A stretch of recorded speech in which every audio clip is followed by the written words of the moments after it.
আলাইকুম।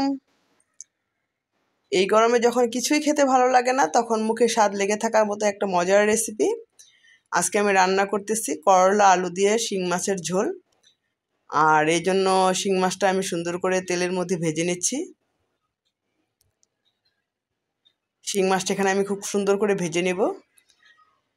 এক পিঠ সুন্দরভাবে ভাজা হয়ে গেলে আমি আরেক পিঠও খুব উল্টিয়ে দিচ্ছি। এক কথায় শিং মাছগুলোকে খুব ভালো করে ভেজে নিতে হবে, একটু কড়া করে ভাজতে হবে যাতে করে শিং মাছ থেকে একটা সুন্দর ঘ্রাণ বের হয়।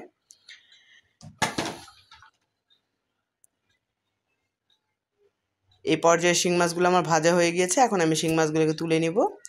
আর সেই একই কড়াইয়ের মধ্যে আমি কিছু পেঁয়াজ কুচি দিয়ে নিলাম। পেঁয়াজ কুচিটা খুব সুন্দর করে আমি এখন ভেজে নেব। পেঁয়াজ কুচিগুলো ভাজা হয়ে গেলে এর মধ্যে এখন আমি একে একে সব মশলাগুলো দিয়ে নিচ্ছি। আমি এখানে মরিচ গুঁড়া দিয়ে নিলাম প্রায় 2 চা চামচ পরিমাণ, হলুদ গুঁড়া দিয়ে নিলাম আমি 1 চা চামচ পরিমাণ, আর আদা রসুন বাটা দিয়ে নিচ্ছি আমি প্রায় 2 চা চামচ পরিমাণ,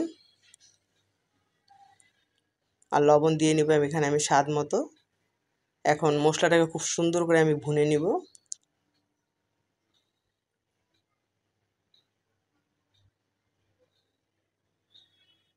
আর এই পর্যায়ে আমি পানি দিয়ে দিব। আর এখানে প্রায় আমি একটার মতো তেজপাতা চিড়ে দিয়ে নিলাম। এখন মশলাটা বলক আসা পর্যন্ত আমি অপেক্ষা করব।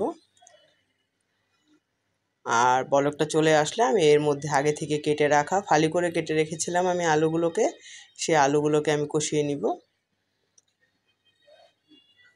আলুগুলো দিয়ে আমি ঢাকনা দিয়ে ঢেকে রান্না করব প্রায় 2 থেকে 3 মিনিটের মতো। এই পর্যায়ে আলুর ঝোলটা শুকিয়ে গিয়েছে আর আলুটাও আমার প্রায় সিদ্ধ হয়ে এসছে।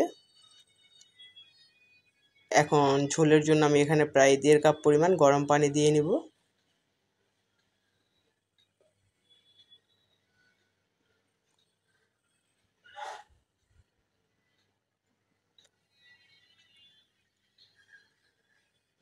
আর এখানে আমি কয়েকটা কাঁচামরিচও দিয়ে নিচ্ছি।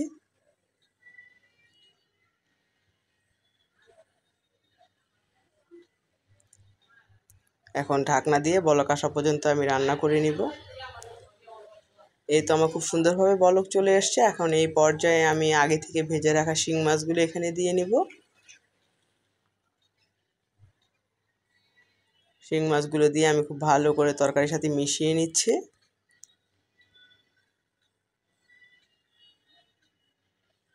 আর এখানে আমি পাতলা পাতলা করে করলাগুলো কেটে লবণ মাখিয়ে রেখেছিলাম, এখন সুন্দরভাবে ধুয়ে আমি করলাগুলোকে ছড়িয়ে দিচ্ছি।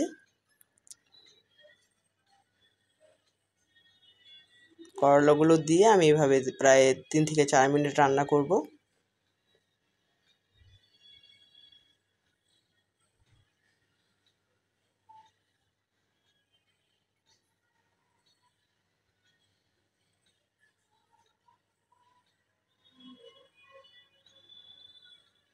এই পর্যায়ে তরকারিটা যখন আমার হয়ে এসছে তখন আমি এর মধ্যে প্রায় 1 চা চামচ পরিমাণ জিরা গুঁড়ো দিয়ে নিলাম।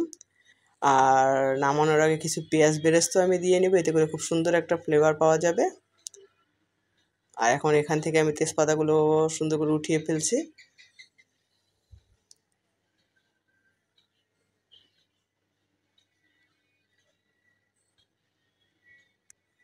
এখন এই তরকারিটা পরিবেশন করার জন্য আমি একটা বাটির মধ্যে বেড়ে নিব।